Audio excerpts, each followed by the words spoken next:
ಕೊಳ್ಳೋಣ. ಈ ಕುರಿತು ತಿಳಿಸಿಕೊಡಲು ನಮ್ಮೊಂದಿಗಿದ್ದಾರೆ ಶ್ರೀಮಾನ್ ಶ್ರೀ ಪುರುಷೋತ್ತಮ್ ದೇಶಿಕ್ ಗುರೂಜಿ ಅವರು. ಬನ್ನಿ ಗುರುಗಳನ್ನ ಕಾರ್ಯಕ್ರಮಕ್ಕೆ ಸ್ವಾಗತಿಸೋಣ. ನಮಸ್ಕಾರ ಗುರೂಜಿ, ಕಾರ್ಯಕ್ರಮಕ್ಕೆ ಸ್ವಾಗತ. ನಮಸ್ಕಾರ ಗುರೂಜಿ, ನಾನು ಆಗ್ಲೇ ಹೇಳ್ದಾಗೆ ಬೇಕಾದಷ್ಟು ಹಣ ಇರುತ್ತೆ, ಆದರೆ ಅವರಲ್ಲಿ ಒಳ್ಳೆಯ ಗುಣಗಳು ಇರೋದಿಲ್ಲ. ಕೋಪ, ಅಸೂಯೆ, ದ್ವೇಷ ಎಲ್ಲವೂ ಇರುತ್ತೆ. ಹೀಗಾಗಿ ಈ ಹೃದಯ ಶ್ರೀಮಂತಿಕೆ ಅಂದ್ರೆ ಯಾವುದು ಅಂತ? ಹರಿ ಓಂ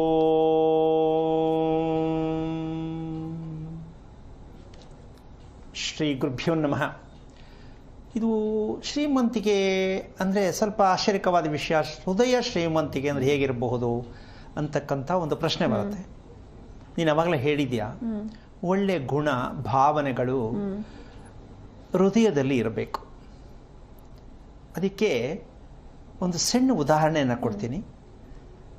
ಹೃದಯ ಶ್ರೀಮಂತಿಕೆ ಅಂತಕ್ಕಂಥದ್ದಕ್ಕೆ ಏನು ಉದಾಹರಣೆ ಬೇಕು ಅನ್ನೋದಕ್ಕೆ ಮುಖ್ಯವಾಗಿ ಇದಕ್ಕೆಲ್ಲ ಕಾರಣಕರ್ತನಾಗಿರ್ತಕ್ಕಂತಹ ಶ್ರೀಮನ್ನಾರಾಯಣನ ಪಾದ ಕಮಲಗಳಿಗೆ ಕೋಟಿ ಕೋಟಿ ನಮನಗಳನ್ನು ಅರ್ಪಣೆಯನ್ನು ಮಾಡಿ, ಭಗವಂತ ಅಂತ ನಾವು ಹೇಳೋರು, ನಾವು ಹೇಳ್ತೀವಿ ಭಗವಂತ ಇದ್ದಾನೆ ಎಲ್ಲಿ ಅಂದರೆ ಹೃದಯದಲ್ಲಿ ಅಂತ ಹೇಳ್ತೀವಿ, ಸತ್ಯ ಕೂಡ.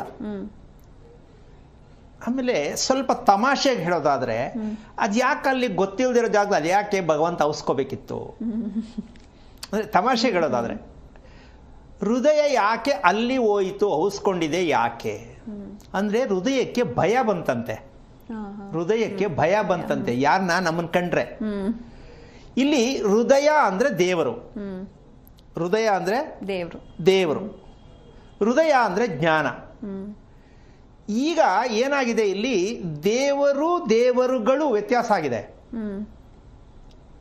ದೇವರು ಒಂದೇ ಅನ್ಕೋಬೇಕು, ಅದು ಹೃದಯ.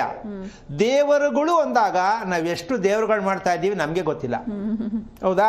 ಅದಕ್ಕೆ ನನ್ನಂಗೆ ಮಾಡಬಾರ್ದು ಅಂದ್ಬಿಟ್ಟು ಹೋಗ್ಬಿಟ್ಟು ಅಲ್ಲಿ ಸೇರ್ಕೊಂಡ್ಬಿಟ್ಟಿದ್ದಾನೆ ಭಗವಂತ ಹೃದಯದಲ್ಲಿ ಅಂತ ತಮಾಷೆಯಾಗಿ ಹೇಳುವಂಥ ವಿಷಯ.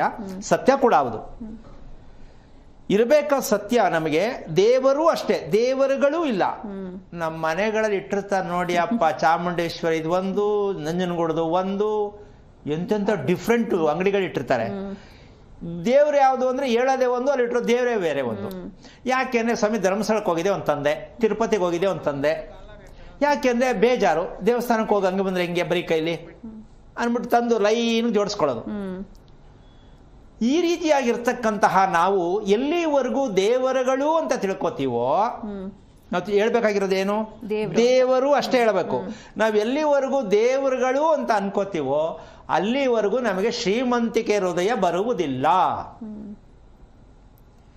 ಯಾಕೆ ಶ್ರೀಮಂತಿಕೆ ಹೃದಯ ಬರುವುದಿಲ್ಲ ಅಂದ್ರೆ, ಎರಡನೇದು ಇನ್ನೊಂದು ಘೋರವಾದ ನರಕ ಒಂದು ಅಪರಾಧ ಮಾಡ್ತಾ ಇದ್ದೀವಿ. ಏನು, ಹೃದಯಕ್ಕೆ ಎಷ್ಟು ತೊಂದರೆ ಕೊಡ್ತಾ ಇದ್ದೀವಿ. ಇದಕ್ಕೆ ಒತ್ತಡ ಅಂತ ಹೇಳ್ತೀವಿ, ಹೌದಾ? ಈ ಒತ್ತಡ ಯಾರಿಗಿಲ್ಲ ಅಮ್ಮ? ಎಲ್ಲರಿಗೂ ಇದೆ. ಈ ಒತ್ತಡಕ್ಕೆ ಔಷಧ ಯಾವುದು? ಈ ದಿನದ ವಿಶೇಷ, ಒತ್ತಡಕ್ಕೆ ಔಷಧ ಆದರೂ ಯಾವುದು ಆಗಬೇಕಿತ್ತು, ತಗೋಬೇಕಿತ್ತು, ತಿಳ್ಕೋಬೇಕಿತ್ತು ಪ್ರಶ್ನೆ.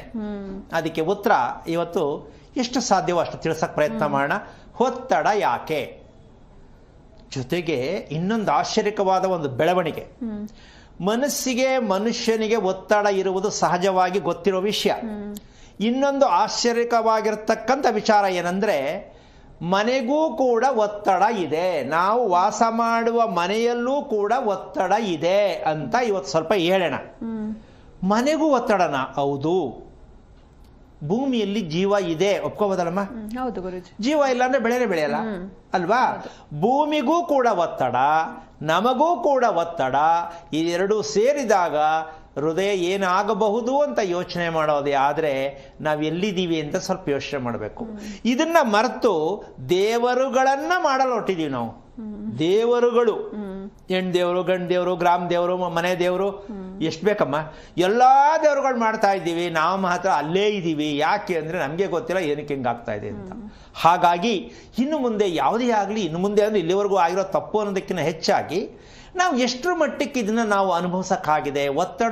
ಒತ್ತಡಕ್ಕೆ ಔಷಧ ನಮ್ಮಲ್ಲೇ ಬರಬೇಕು, ನಾವೇ ರೆಡಿ ಮಾಡ್ಕೋಬೇಕು ಔಷಧ, ಇನ್ನೊಂದು ಕಡೆ ಹೋಗಬಾರ್ದು. ಆ ರೀತಿ ಒತ್ತಡಕ್ಕೆ ಔಷಧ ಯಾವುದು ಅಂತಕ್ಕಂಥ ವಿಚಾರವನ್ನ ಇವತ್ತು ಮುಂದೆ ಇಡೋಣ. ಏನದು ಅಂದ್ರೆ, ನಾವು ಊಟ ಮಾಡುವಾಗ, ಉಸಿರಾಡುವಾಗ ಇದೆರಡಕ್ಕೂ ಎರಡೂ ಜಾಗದಲ್ಲೂ ದೇವರು ಅಂತ ನಾವು ಅನ್ಕೊಂಡಿದ್ದೀವಿ ತಾನೆ. ಹೌದು. ಊಟ ಮಾಡುವಾಗ ದೇವರಿದ್ದಾನೆ ಊಟದಲ್ಲಿ ಅನ್ನದಲ್ಲಿ ಅಂತ ಹೇಳಿದ್ವಿ, ಹೌದಾ? ಉಸಿರಾಟದಲ್ಲೂ ಭಗವಂತ ಇದ್ದಾನೆ ಅಂತ ಒಪ್ಕೊಂಡಿದ್ದೀವಿ. ಈಗ ಊಟದಲ್ಲೂ ರಜಾ, ದೇವರು ರಜಾ ಕೊಟ್ಬಿಟ್ಟಿದ್ದೀವಿ. ಊಟ ಹೇಳ್ತಿದ್ದೀವಿ ಅಷ್ಟೇ, ಮಾಡ್ತಾ ಇಲ್ಲ. ಎರಡನೇದು, ಉಸಿರಾಡುವಾಗಲೂ ಕೂಡ ಅಷ್ಟೇ, ಪ್ರಾಣದಲ್ಲಿ ದೇವರಿದ್ದಾನೆ, ಜೀವದಲ್ಲಿ ದೇವರಿದ್ದಾನೆ ಅಂತೀವಿ. ಆದ್ರೂ ಉಸಿರಾಟದಲ್ಲಿ ದೇವರು ಹೇಗಿದ್ದಾನೆ, ನಾವು ಹೇಗೆ ಪಡ್ಕೋಬೇಕು ಅಲ್ಲೂ ಗೊತ್ತಿಲ್ಲ. ಗೊತ್ತಾಗಿದೆಯಮ್ಮ ನಮಗೆ? ಇಲ್ಲ ಗುರು. ಉಸಿರಾಟದಲ್ಲಿ ಭಗವಂತನನ್ನ ಸ್ಥಾಪನೆ ಮಾಡಬೇಕು. ಯಾಕೆ ಮಾಡಬೇಕು ಅಂದ್ರೆ ಸ್ಥಿರತೆ, ಏಕಾಗ್ರತೆ ಮನುಷ್ಯನಿಗೆ ಬೇಕಾನೆ. ಹೌದು. ಕೇಳ್ತೀವಿ ಏಕಾಗ್ರತೆ ಬೇಕು ಅಂತ, ಏನೋ ಮರ್ತೋಗ್ತದೆ, ಏನೋ ಮಾಡ್ಬಿಟ್ಟು ಏನೋ ಮಾಡ್ತೀನಿ, ಹಿಂಗೆಲ್ಲ ಅನುಭವಿಸೋರು ಬೇಕಾದಷ್ಟು ಜನ ಇದ್ದಾರೆ. ಇದಕ್ಕೆ ಕಾರಣ ಏಕಾಗ್ರತೆ ಇರಬೇಕು ಪ್ರತಿಯೊಬ್ಬರಿಗೂ. ಇದಕ್ಕೆ ಒಂದು ಆಡೋ ಭಾಷೆಯಲ್ಲಿ ನಾವು ಹೇಳಬೇಕಾದ್ರೆ ಪುರುಷತ್ವದ ಗುಣ ಯಾವುದು ಅಂತ ಕೇಳಿದ್ರೆ ಎಷ್ಟು ಜನ ತಪ್ಪಾಗಿ ತಿಳ್ಕೊಂಡ್ಬಿಟ್ಟಾರ. ಆಮೇಲೆ ಪುರುಷತ್ವ ಅಂದ್ರೆ ಏನೋ ಅನ್ಕೊಂಬ, ಯಾಕೆಂದ್ರೆ ಕೆಲವು ವಿಜ್ಞಾನಿಗಳು ಕೂತವ್ರು ಇಲ್ಲಿ. ಏನು ಅಂದ್ರೆ ಏನೋ ಹೇಳಿದ್ರು ಅವನೇನೋ ತಪ್ಪಾಗಿ ತಿಳ್ಕೊಂಡು ಇದೇನು ಹಿಂಗೆ ಹೇಳ್ಬಿಟ್ರು, ಇದ್ಯಾಕೆ ಈ ಭಾಷೆ ಬಳಸಿದ್ರು ಅಂತಾರೆ. ಬಂದು ನೇರವಾಗಿ ಕೂತ್ಕೊಂಡು ಮಾತಾಡಿದ್ರೆ ಹೇಳ್ಬೋದು. ಎಲ್ಲೋ ನಿಂತ್ಕೊಂಡು ಸುಮ್ಮನೆ ಚೌಕ್ ಕೊಟ್ಬಿಟ್ರೆ ಅವನು ಎದುರಿಸ್ತಾ ಇದ್ದಾರಾ ಅಂತ ನನಗೆ ಅರ್ಥ ಆಗ್ತಾ ಇಲ್ಲ. ಮಾತುಗಳನ್ನ ಅರ್ಥ ಮಾಡ್ಕೊಂಡು ಮೊದಲು ಕಲಿಬೇಕು. ಹೌದು. ವಿಚಾರಗಳನ್ನ ಅರ್ಥ ಮಾಡ್ಕೊಳ್ಳದೆ ಮಾತಾಡಕ್ ಹೋಗ್ಬಾರ್ದು. ಈ ಆತರದವ್ರಿಗೆ ಏನು ಮಾಡಕ್ಕಾಗಲ್ಲ. ಅಲ್ಲ, ಅವ್ರು ಹೇಳುದು ಅಂತ ನಮ್ಗೇನು ಬೇಜಾರಿಲ್ಲ, ಹೇಳ್ಕೊಳ್ಳಿ. ಅವ್ರಿಗೆ ಏನಪ್ಪಾ ಅಂದ್ರೆ ಅರ್ಥ ಆಗ್ಲೇ ಇಲ್ಲ ಅಂದ್ರೆ ನಾವು ಅರ್ಥ ಮಾಡ್ಸಕ್ ಆಗಲ್ಲ. ಅದಕ್ಕೆ ಕೆಲವು ವಿಜ್ಞಾನಿಗಳು ಸೇರ್ಕೊಂಡ್ಬಿಟ್ಟಾರೆ, ಜ್ಞಾನಿಗಳು ಇವರು. ಏನು ಅದ್ಯಾಕೆ ಹಂಗೆ ಹೇಳಿದ್ರು. ಸೊ ಈ ತರ ನಮ್ಮ ದೇಶನೇ ಈಗ ನೋಡಿ, ಕಾಂತಾರ ಸಿನಿಮಾ ತೆಗೆದ್ರು, ಅದಕ್ಕೆ 28 ಕಮಿಟ್ಮೆಂಟು. ಚಪ್ಪಲಿ ಹಾಕೊಂಡು ಸಿನಿಮಾಕ್ಕೆ ಹೋಗ್ಬಾರ್ದಂತೆ ಗಬ್ಬು ಬೆಳೆಸ್ಬಿಟ್ರು. ಸೊ ಈ ರೀತಿ ಹಲವಾರು. ಯಾಕೆ ಅಂದ್ರೆ ಒಂದು ಸಂಸ್ಕಾರ, ನಮ್ಮ ದೇಶ ಸೊಗಡು, ನಮ್ಮ ಮಣ್ಣಿನ ಸೊಗಡನ್ನ ಒಂದು ಪರಿಚಯ ಮಾಡಿಸ್ತಾ ಇದ್ದಾರೆ. ಅವ್ರಿಗೆ ಸಪೋರ್ಟ್ ಕೊಡೋಣ ಅನ್ನೋದಿಲ್ಲ ನಮ್ಮ ಜನಗಳು. ಎಲ್ಲ ಬರೀ ಬೆಂಕಿ ಹಾಕೋ ಕೆಲಸನೇ. ಬೆಂಕಿ ಹಾಕಿ, ನಿಮ್ಗೆ ಗೊತ್ತಿದ್ರೆ ಬೆಂಕಿ ಹಾಕಿ. ಪ್ರಶ್ನೆ ಕೇಳಬೇಕಾದ್ರೆ ಪ್ರಶ್ನೆ ಅವ್ರಿಗೆ ಅರ್ಥ ಆಗಿರ್ಬೇಕು, ಇನ್ನೊಬ್ರು ಪ್ರಶ್ನೆ ಕೇಳಕ್ಕೆ ಅಲ್ವೇನಮ್ಮ. ಸಾಂಬಾರು ಮಾಡ್ರೋ ಸರಿ ಇಲ್ಲ, ಹಂಗಿದ್ಮೇಲೆ ನೀನು ಸಾಂಬಾರು ಮಾಡಿ ತೋರಿಸು ಅಂತ ನಾವು ಹೇಳ್ತೀವಿ. ಮಾಡಿ ತೋರಿಸ್ಬೇಕಲ್ಲ. ಅದು ಗೊತ್ತಿಲ್ಲ, ಯೋಗ್ಯತೆ ಇಲ್ಲ ಆದ್ಮೇಲೆ ಮಾತಾಡೋದ್ರ ಬಗ್ಗೆ ಒಬ್ರು ಮಾತಾಡೋ ಮಾತನ್ನ ಅರ್ಥ ಮಾಡ್ಕೊಳ್ಳೋದೇ ಇರೋದ್ರೆ ಮಾತಾಡಕ್ ಹೋಗ್ಬಾರ್ದು. ತಮ್ಮ ತೂಕ ತಾವೇ ಕಳ್ಕೊಳ್ಳೋದಕ್ಕೆ ಒಂದು ಪ್ರಯತ್ನ ಆಗತ್ತೆ, ಮತ್ತೆ ಬೇಜಾರು ಕೂಡ ಆಗತ್ತೆ. ಜೀವನ ಎಲ್ಲ ಹಾಗೆ ಅನುಭವಿಸ್ಬೇಕಾಗತ್ತೆ. ಮನಸ್ಸಲ್ಲಿ ಸದಾ ವಿಷ ಉತ್ಪತ್ತಿ ಆಗ್ತಾ ಇರತ್ತೆ ಇಂತಹ ಕ್ಯಾರೆಕ್ಟರ್ ಅವ್ರಿಗೆ. ಕೆಡ್ಕಕ್ ಹೋಗೋದು, ಎಲ್ಲೋ ಏನೈತೆ ಕೆದ್ಕೋಬೋದು, ಅದನ್ನ ಕೆದ್ಕೋದೇ ಅವ್ರ ಕೆಲಸ. ಸೊ ಜೀವನ ಪರ್ಯಂತ ಇವರಿಗೆ ವಿಷನೇ ಇರುತ್ತೆ ಹೊರತು ಅಮೃತ ಇರಲ್ಲ.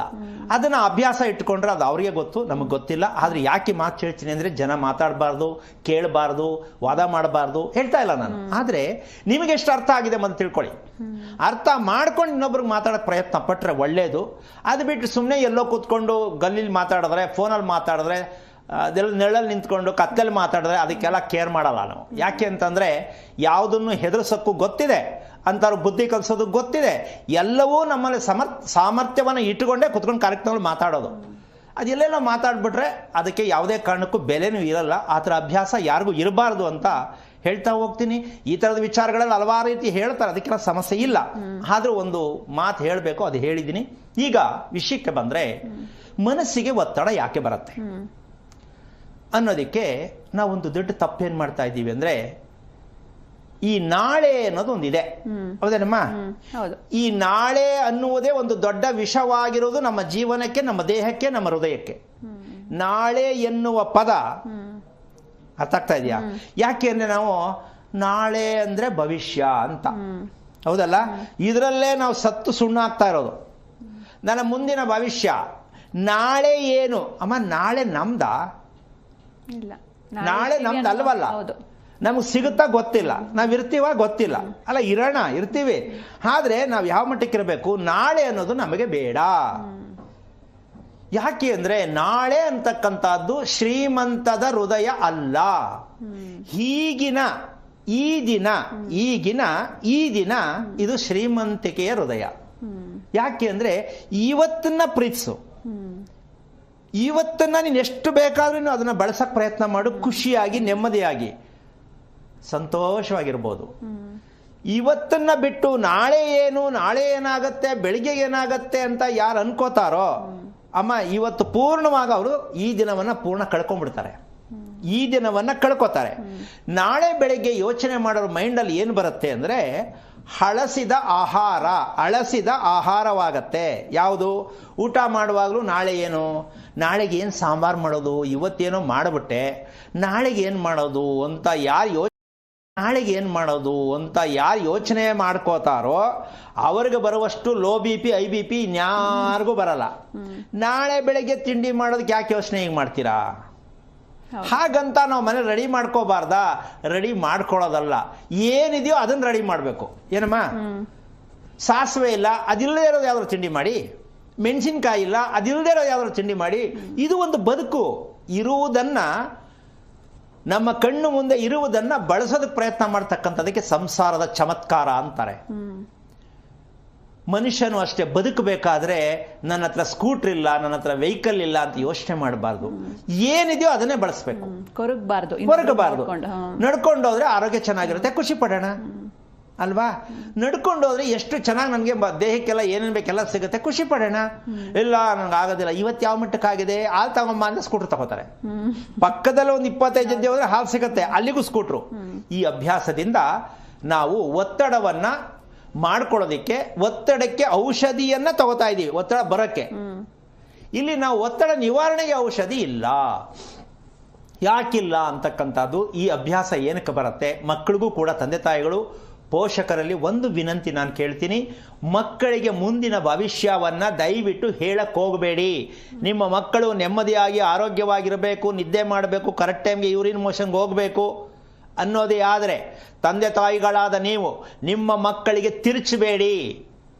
ನವೆಂಬರ್ ಫೆಬ್ರವರಿಲಿ ಬರೋ ಎಕ್ಸಾಮ್ಗೆ ಈಗಲೇ ಒತ್ತಡ ಕೊಡಬೇಡಿ. ಎಕ್ಸಾಮ್ ಬತ್ತಾದೆ ಅಂತ ಅಮ್ಮ ಮಗು ಇದ್ದು ಬದ್ದೆಲ್ಲ ಮರ್ತು ಬಿಡುತ್ತೆ. ಹೌದು ಅಲ್ವಾ? ಇವತ್ತು ಓದೋದನ್ನ ಮೈಂಡಲ್ಲೇ ಇಟ್ಕೊಳ್ಳಲ್ಲ ಅದು.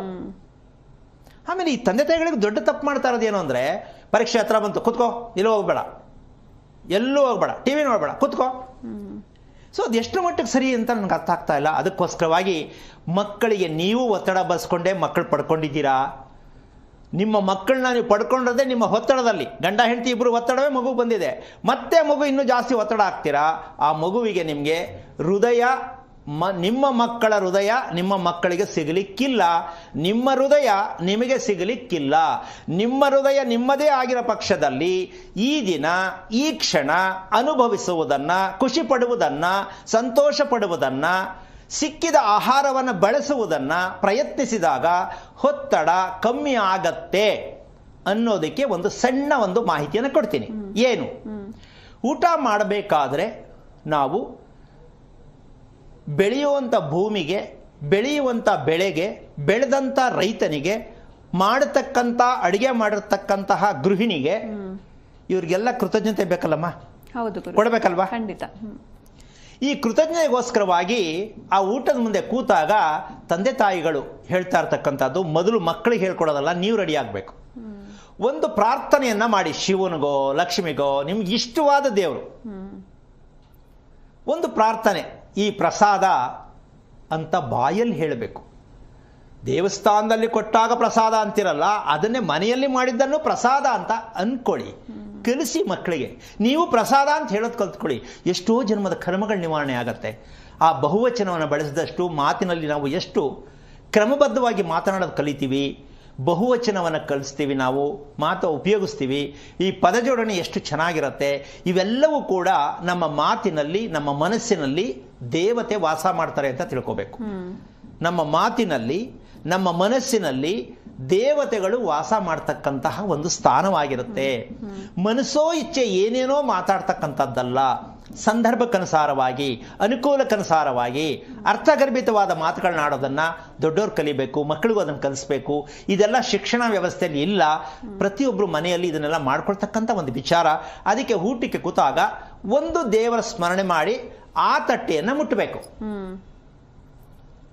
ಮತ್ತೆ ಅಡುಗೆ ಮಾಡ್ತಕ್ಕಂಥ ಗೃಹಿಣಿಯರು ಅಲ್ಲಿ ಒಲೆ ಹಚ್ಚೋದಕ್ಕೆ ಮುಂಚೆ ಆ ಒಲೆಯನ್ನು ಮುಟ್ಟಿ ಒಂದು ಪ್ರಾರ್ಥನೆಯನ್ನ ಮಾಡಿ, ನಾನು ಮಾಡುವ ಪ್ರಸಾದ ಎಲ್ಲರಿಗೂ ಆರೋಗ್ಯ ಬರಲಿ ಅಂತ ಹೇಳಿ ಗೃಹಿಣಿಯರು ಆ ಒಲೆಯನ್ನು ಮುಟ್ಟಿ ನಮಸ್ಕಾರ ಮಾಡಿ ಅರಿಶಿನ ಕುಂಕುಮ ಹಚ್ಚಿದ್ರೆ ಪುಣ್ಯವಂತರ ಮನೆ ಆಗ್ಬಿಡುತ್ತದು.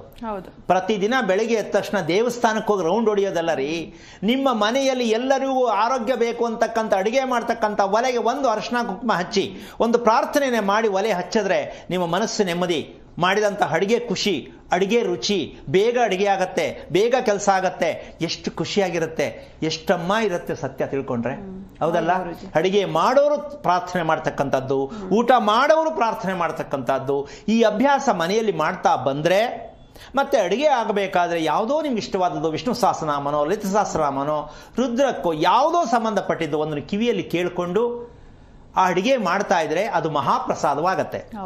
ನಾವು ಪಕ್ಕದ ಮನೆಯವರಿಗೆ ಫೋನ್ ಮಾಡಿಕೊಂಡು ಹತ್ಕೊಂಡು ಬೈಕೊಂಡು ಬೇಜಾರು ಮಾಡಿಕೊಂಡು ಎಡಗೈಲಿ ಫೋನು ಬಲಗೈಲಿ ಸೌಟು ತಿರ್ಕೊಂಡು ಮಾಡಿ ಅನ್ನ ಮಾಡಿದ ಊಟ ಎಲ್ಲ ಅದು ಏನಾಗತ್ತೆ, ಬಾಯಲ್ಲಿ ಹೇಳಬಾರ್ದು, ವಿಷಕ್ಕೆ ಸಂಬಂಧಪಟ್ಟಂಥ ರೀತಿಯಲ್ಲಿ ಆಗಿರುತ್ತೆ.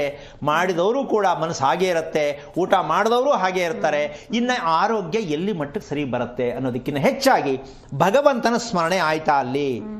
ಆಗ್ಲಿಲ್ಲ, ಇನ್ನು ಮೇಲಾದ್ರೂ ಪ್ರಯತ್ನ ಮಾಡಿ. ಇನ್ನೆರಡನೇ ವಿಷಯಕ್ಕೆ ಬರೋಣ ಗುರುಜಿ. ಆ ಬಗ್ಗೆ ಮಾತಾಡೋಣ. ಒಬ್ರು ಕಾಲರ್ ಇದ್ದಾರೆ, ರುಕ್ಮಿಣಿ ಅಂತ, ಹಾಸನಿಂದ ಕರೆ ಮಾಡಿದ್ದಾರೆ, ಮಾತಾಡ್ಸ್ಬಿಡೋಣ. ನಮಸ್ತೆ ಅಮ್ಮ. ನಮಸ್ತೆ ಮೇಡಮ್. ನಮಸ್ತೆ, ಯಾರ ಬಗ್ಗೆ ಕೇಳಬೇಕಿತ್ತು? ನನ್ನ ಮಗ ಪುಷ್ಯ ನಕ್ಷತ್ರ ಮಗನ ಬಗ್ಗೆ ಕೇಳಬೇಕು. ಓಕೆ, ಗುರೂಜಿ ಇದ್ದಾರೆ, ಮಾತನಾಡಿ. ಹಲೋ, ನಮಸ್ತೆ ಗುರೂಜಿ. ನಾರಾಯಣ, ಹೇಳಿಮ್ಮ. ನನ್ನ ಮಗ ಯಾವಾಗ ಗ್ಯಾಸ್ಟ್ರಿಕ್ ಅಂತ ಹೇಳ್ತಾನೆ ಸ್ವಾಮೀಜಿ. ಮೊದ್ಲೆಲ್ಲ ಹಾಸ್ಟೆಲ್ ಊಟ ತಿಂತಿದ್ದ. ಎಷ್ಟು ವಯಸ್ಸು? ಅದಕ್ಕೆ ನನ್ನ ವಯಸ್ಸು 33. ಮದ್ವೆ ಆಯ್ತಾ? ಮದ್ವೆಯಾಗ ಒಂದು ಹೆಣ್ಮಗು ಐತೆ. ಮಗು ನಕ್ಷತ್ರ ಏನು? ಮಗು ಆಶ್ಲೇಷ. ಓಕೆ, ಹೆಣ್ಮಗುನಾ? ಹೆಣ್ಮಗು. ಎಷ್ಟು ವಯಸ್ಸು? 1.5 ವರ್ಷ. 1.5 ವರ್ಷ. ಮಗು ನಿದ್ದೆ ಚೆನ್ನಾಗಿ ಮಾಡುತ್ತಾ? ನಿದ್ದೆ ಸ್ವಲ್ಪ ಕಮ್ಮಿ ಸರ್. ತೊಟ್ಲಲ್ಲಿ ಮಲಗತ್ತಾ, ತಾಯಿ ಪಕ್ಕ ಮಲಗತ್ತಾ ಮಗು? ತಾಯಿ ಪಕ್ಕನೇ ಮಲಗ್ತಾರೆ. ಇವಾಗ ಹಾಲು ಕುಡಿಸಿದ್ದಾರೆ, ಅಜ್ಜಿ ಮನೆ ಐತೆ. ಓಕೆ, ಮಲಗಿದಾಗ ಕತ್ತು ಸ್ವಲ್ಪ ಸೊಟ್ಟವಾಗಿ ಕಾಣಿಸುತ್ತೆ, ನೋಡಿದ್ಯಮ್ಮ? ಏನೋ ಸರಿಯಾಗಿ ನೋಡಿಲ್ಲ ಗುರುಜಿ. ಮಾಮೂಲಿ ಕುತ್ತಿಗೆ ಭಾಗ ಸ್ವಲ್ಪ ಸೊಟ್ಟವಾಗಿ ಮಗು ಹಾಕೊಂಡಿರುತ್ತೆ, ಅದನ್ನ ಸ್ವಲ್ಪ ಗಮನಿಸು. ಮತ್ತೆ ಎರಡನೇ ವಿಷಯ, ನೀವು ಎಡೆ ಹಾಕ್ತಕ್ಕಂಥ ಅಭ್ಯಾಸ ಇದೆಯಾ ನಿಮ್ಗೆ? ಆಮೇಲೆ ದೇವ್ರ ಪಕ್ಕ ಅಂದ್ರೆ ದೇವ್ರ ಮನೆ ಪಕ್ಕ ಅಥವಾ ದೇವ್ರ ಫೋಟೋ ಇದೆಲ್ಲ ಒಟ್ಟಿಗೆ ಪೂಜೆ ಮಾಡೋದಾ ನೀವು? ಎಡೆ ಹಾಕೋದು ಪ್ಲಸ್ ದೇವ್ರ ಎರಡಕ್ಕೂ ಒಟ್ಟಿಗೆ ಮಾಡೋದಾ? ಇಲ್ಲ ಇಲ್ಲ, ಬೇರೆ ಬೇರೆ ಅಂದ್ರೆ ದೇವ್ರ ಮನೆಯೇ ಬೇರೆ, ಎಡೆ ಇಡದೆ ಬೇರೆ ಕಡೆ. ದೇವ್ರ ಮನೆ ಸೇರಿ ಎಡೆ ಇಡ್ತೀರಾ? ದೇವ್ರ ಮನೆ ಇಲ್ಲ ಸ್ವಾಮಿ, ನಮ್ಮ ಹಳ್ಳಿಲಿ ನಾವು ಫೋಟೋ ಇಟ್ಕೊಂಡಿದೀವಿ ಹಂಗೆ. ಓಕೆ, ಆಗ್ಲಿ. ಆ ಫೋಟೋಗೂ ಪೂಜೆ ಮಾಡ್ತೀರಾ, ಎಡೆ ಇಕ್ಕದಾಗ ಅಲ್ಲಿಗೂ ಪೂಜೆ ಮಾಡ್ತಿರ್ತಾನೆ? ಇಲ್ಲ ಇಲ್ಲ ಸ್ವಾಮಿ, ಅದಕ್ಕೆ ಬೇರೆ ಇದಕ್ಕೆ ಬೇರೆ ಪೂಜೆ. ಅಲ್ಲ, ಬೇರೆನೇ ಆಗ್ಲಿ ಪೂಜೆ ಮಾಡ್ತೀರಾ ಅಂತ ಕೇಳ್ತೀನಿ ಅಮ್ಮ. ಹೇಳಿ ಸ್ವಾಮಿ. ನಾನು ಕೇಳ್ತಾ ಇರೋದು ಏನಂದ್ರೆ, ಎಡೆ ಇಕ್ಕೋ ಸಂದರ್ಭದಲ್ಲಿ ದೇವ್ರಿಗೂ ಪೂಜೆ ಮಾಡಿ ಎಡೆಗೂ ಬೇರೆ ಬೇರೆನೇ ಇರುತ್ತೆ, ಆದ್ರೂ ಒಟ್ಟಿಗೆ ಪೂಜೆ ಮಾಡ್ತೀರಾ ಅಂತ ಕೇಳ್ತೀನಿ. ನಾನ್ ಮಾಡಿಲ್ಲ, ನಮ್ ಸೊಸೆ ಗೊತ್ತಿಲ್ಲ, ಈ ವರ್ಷ ಮಾಡ್ಬಿಟ್ಲು ಸ್ವಾಮಿ. ಯಾಕೆ ಈ ಪ್ರಶ್ನೆ ಬಂತು ಅಂದ್ರೆ, ಆಶ್ಲೇಷ ನಕ್ಷತ್ರದ ಮೊಮ್ಮಗು ಹುಟ್ಟಿದೆ. ನಿಮ್ಮ ಮಗನ ನಕ್ಷತ್ರ ಪುಷ್ಯ ನಕ್ಷತ್ರ ಅಲ್ವಾ? ಹೌದು ಸ್ವಾಮಿ. ಅಮ್ಮ, ನಿಮಗೆ ಈ ಸತ್ತವರಿಗೆ, ಕುಟುಂಬದಲ್ಲಿ ಸತ್ತವರಿಗೆ ನಮ್ಮ ದೇಹಕ್ಕೋಸ್ಕರವಾಗಿ ಅವರು ತುಂಬ ಶ್ರಮಪಟ್ಟು ಈ ಭೂಮಿಗೆ ತಂದಿದ್ದಾರೆ, ಅವರಿಗೆ ನಾವು ಕೃತಜ್ಞತೆ ಸಲ್ಲಿಸಬೇಕು, ಅವರಿಗೆ ಗೌರವ ಕೊಡಬೇಕು ಅನ್ನೋದು ನಿಮ್ಗೆ ಗೊತ್ತಿದೆಯಾ ತಾಯಿ? ನಮ್ಮಲ್ಲಿ ಅದೇನು ಇಲ್ಲ, ಎಡೆ ಹಾಕ ಪದ್ಧತಿ ಐತೆ, ಅದು ಮಾಡ್ತಾ ಇದೀವಿ ಸ್ವಾಮಿ. ಓಕೆ, ಗೌಡ್ರು ಯಾರಾಗ್ಲಿ ಜಾತಿ ಅಲ್ಲಮ್ಮ, ನಾನು ಹೇಳ್ತಾ ಇರೋದು ನಿನ್ ವಿಷಯ ಗೊತ್ತಾಗ್ಲಿ ಅಂತ ಹೇಳ್ತೀನಿ. ಗೌಡ್ರು ಜಾತಿ ಪ್ರಶ್ನೆ ತರಬೇಡಿ. ಅದು ನಮ್ಮ ಹಿಂದೆ ನಮ್ಮ ಅತ್ತೆ ಮಾವ ಯಾವ ಸಂಪ್ರದಾಯ ಪಾಲಿಸ್ಕೊ ಬಂದರು ಅದನ್ನ ನಾವೇ ಮಾಡ್ತಾ ಇದೀವಿ ಸ್ವಾಮಿ. ಓಕೆ, ಈಗ ಹಿಂದೆ ಏನೇನು ಪಾಲಿಸ್ಕೊ ಬಂದ್ರು ಅದನ್ನೇ ನೀವು ಮಾಡ್ತಾ ಇದ್ದೀರಾ? ಹೌದು ಸ್ವಾಮಿ. ನಿಮ್ಮ ಮಗನ್ ಏನು ಓದಿಸಿದ್ದೀರಾ? ಅವನು BM.Tech. ಈಗ ನಿಮ್ಮ ಯಜಮಾನ್ರು ಏನು ಓದವ್ರೆ? ನನ್ನ ಯಜಮಾನ್ SLC ಓದವ್ರು. ನೀವೇನು ಓದಿದ್ದೀರಾ? ನಾನು SLC ಓದಿದ್ದೀನಿ. ಈಗ ನೀವು ಹೇಳಿದ್ದೇನು, ಹಿಂದಿನವ್ರು ಪಾಲಿಸ್ಕೊ ಬಂದವ್ರೆ ನಿಮ್ಮ ಮಗನಿಗೆ SLC ಅಷ್ಟೇ ಓದಿಸ್ಬೇಕಿತ್ತು, ನೀವು ಯಾಕೆ ಮುಂದಕ್ಕೆ ಓದಿಸಿದ್ರಿ? ಅಮ್ಮ, ಒಂದ್ ನಿಮಿಷ ಕೇಳಿಸ್ಕೊಳ್ಳಿ, ಬರೀ ಸುಳ್ಳು ಹೇಳೋದು ಕಲಿಬೇಡಿ. ನೀವು ಮಾತಾಡೋ ಮಾತನ್ನ ಒಂದ್ ನಿಮಿಷ ಕೇಳಿಸ್ಕೊಳ್ಳಿ, ಮಾತಾಡೋ ಮಾತನ್ನ ಅರ್ಥ ಮಾಡ್ಕೊಂಡು ಮಾತಾಡಿ. ನೀವು SLC ಓದಿದ ಮೇಲೆ ನಿಮ್ಮ ಮಗನಿಗೆ ಜಾಸ್ತಿ ಯಾಕೆ ಓದಿಸಿದ್ರಿ ಅಂತ ಯಾಕೆ ಬರ್ತದೆ ಅಂದ್ರೆ, ಹಿಂದಿನವ್ರು ಮಾಡ್ಕೊಂಡು ಬಂದದನ್ನ ಮಾಡ್ತೀವಿ ಅಂತ ಇಲ್ಲಿ ಸುಳ್ಳು ಹೇಳ್ತೀರಲ್ಲ. ನಿಮ್ಮ ಹಿರಿಯರು ಮಾಡಿದ್ದು ನಿಮ್ಮನ್ನ ಓದಿಸೇ ಇಲ್ವಲ್ಲ, ಅವರು ಕೆಲ್ಸಕ್ಕೆ ಸೇರ್ಕೊಂತ ಹೇಳಲೇ ಇಲ್ವಲ್ಲ ಅವರು, ಹೌದಾನೆ? ಮತ್ ನಿಮ್ಮ ಮಗನ್ ಯಾಕೆ ಇದೆಲ್ಲ ಓದಿಸಿ ಕೆಲ್ಸಕ್ಕೆ ಕಳಿಸ್ಬೇಕು ನೀವು, ಅಲ್ವಾ? ನೋಡಿ ಎಷ್ಟು ಸುಳ್ಳು ಹೇಳ್ತೀವಿ ನಾವು. ನಿಮಗೆ ಅಂತಲ್ಲ, ಪ್ರಪಂಚದಲ್ಲಿ ಪ್ರತಿಯೊಬ್ರು ಅಪ್ಪ ಅಮ್ಮಂದ್ರು ಇದೇ ಕೆಲಸ ಮಾಡ್ತಿರೋದು. ಟೋಪಿ, ಮಕ್ಕಳಿಗೂ ಟೋಪಿ, ಅವರು ಟೋಪಿ. ಹಿರಿಯರ ಹೆಸರು ಹೇಳ್ಕೊಂಡು ಯಾಕ್ರಿ ಕಣ್ಣಮಕ್ಕೆ ಓದ್ಕೋತೀರಾ, ಅನ್ಯಾಯಕ್ಕೆ ಹಾಕ್ರಿ ಹೋಗ್ತೀರಾ, ನೀವು ಮಾಡೋ ತಪ್ಪು ದಾರಿನೇ ಹಿರಿಯರು ಮಾಡ್ಕೊಂಡು ಬಂದಿದ್ದೇ ಮಾಡ್ತಿದ್ದೀವಿ ಅಂತಾರೆ.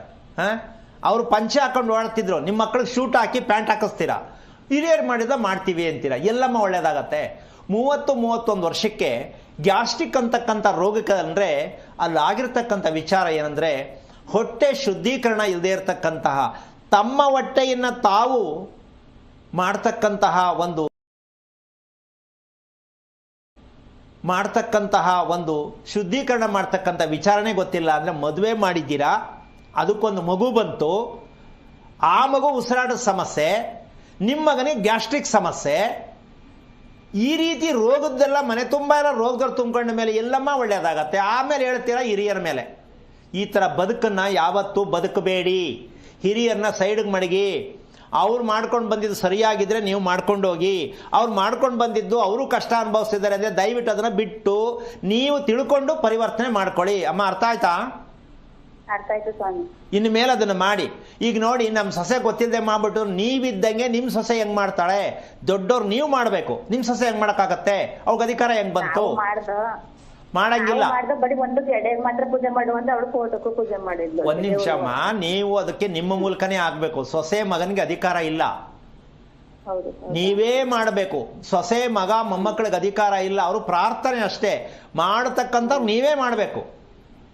ಈ ತಪ್ಪುಗಳನ್ನು ಮಾಡಿಕೊಂಡು, ಎರಡನೇ ವಿಷಯ, ನಿಮ್ಮ ಮನೆಯಲ್ಲಿ ದೀಪ ಹಚ್ಚುವಂತಹ ವ್ಯವಸ್ಥೆ ಎಷ್ಟೊತ್ತು ಕಚ್ಚದಮ್ಮ ದೀಪನ?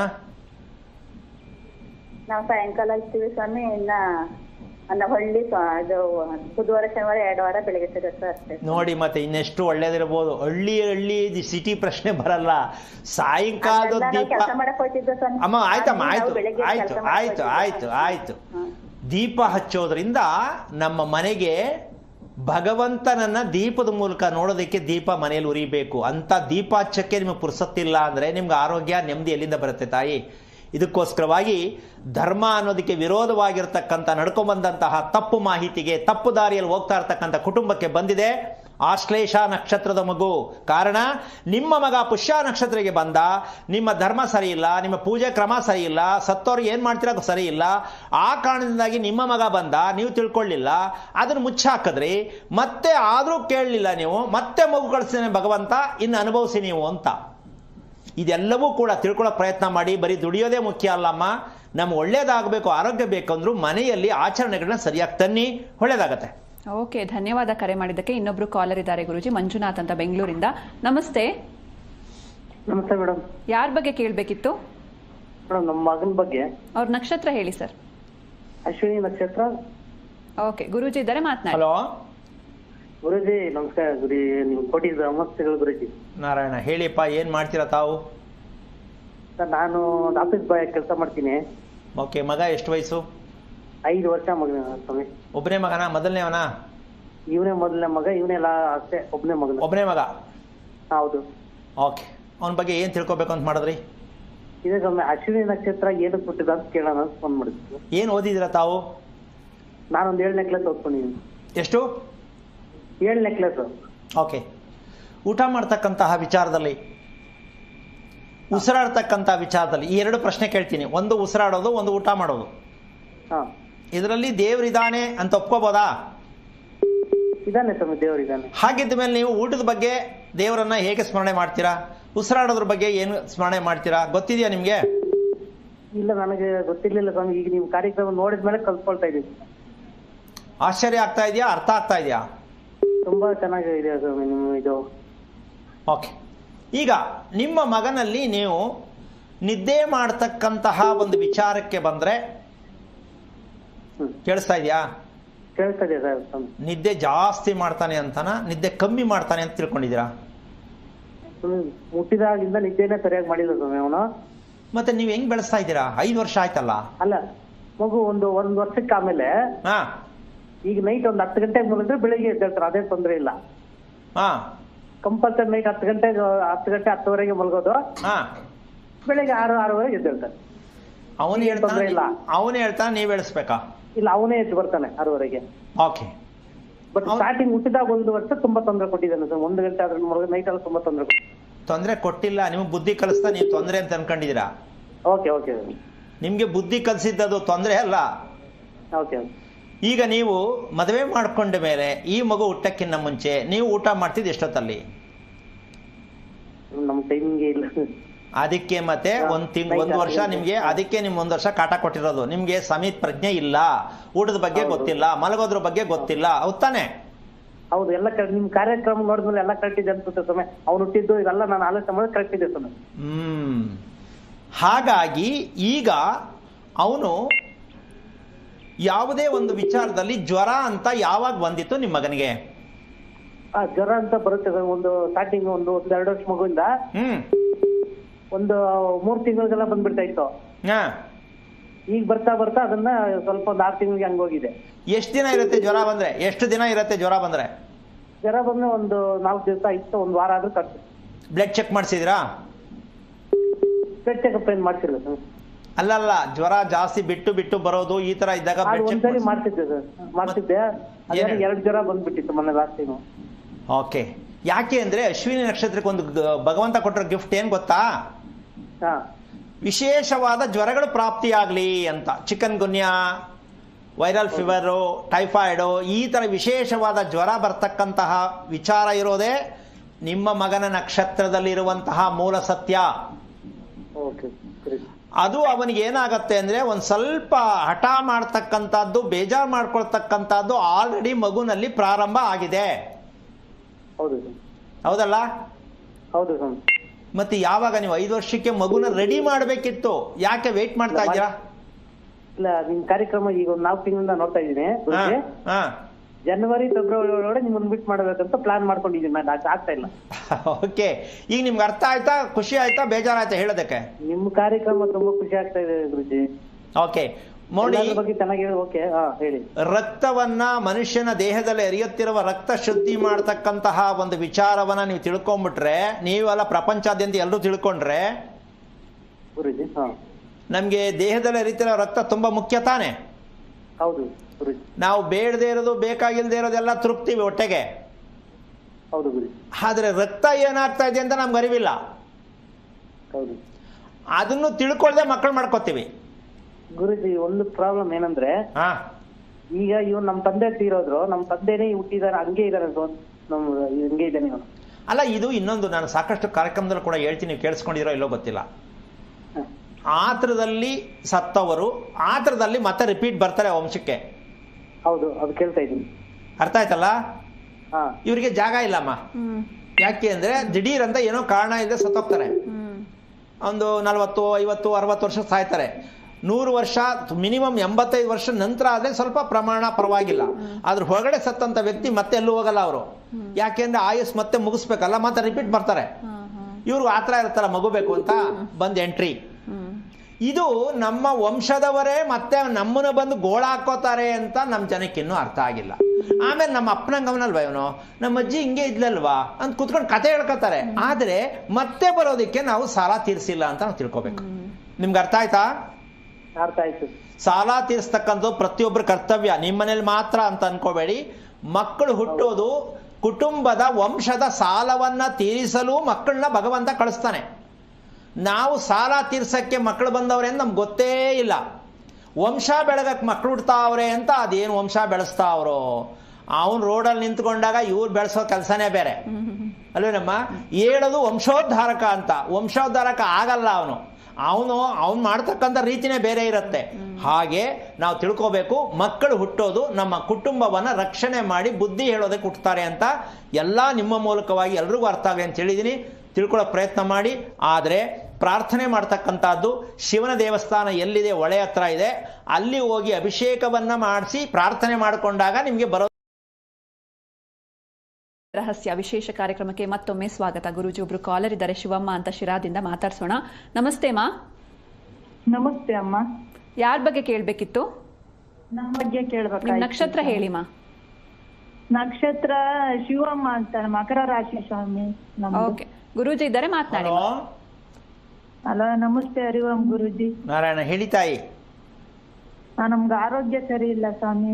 ಈಗ 5 ವರ್ಷದಿಂದ ಕಾಲು ನೋವು, ಸುಸ್ತು, ಎದೆ ಉರಿ, ಬಹಳ ಪ್ರಯತ್ನ ಪಟ್ಟಿ ಸ್ವಾಮಿ, ಎಲ್ಲಿ ಹಾಸ್ಪಿಟ್ಲಿಗೆ ಹೋದ್ರು ಒಂಚೂರು ಏನು ಕಡಿಮೆ ಆಗಿಲ್ಲ ಸ್ವಾಮಿ. ನಿಮ್ಮ ವಾಸದ ಮನೆ ಎಷ್ಟು ವರ್ಷದ್ದು? ವಾಸದ ಮನೆ ನಾವು ಬಾಡಿಗೆ ಮನೆಗಿದ್ದೀವಿ ಸ್ವಾಮಿ, 1 ವರ್ಷ ಆಯ್ತು ಬಂದು. ಓಕೆ. ನಿಮ್ಮ ಸ್ವಂತ ಮನೆ ಎಲ್ಲೂ ಕಟ್ಸಿಲ್ವಾ? ಸ್ವಂತ ಮನೆ ಎಲ್ಲೂ ಕಟ್ಸಿಲ್ವಾ ಅಂದೆ. ಹಲೋ, ಸ್ವಂತ ಮನೆ ಕಟ್ಸಿಲ್ವಾ ತಾಯಿ?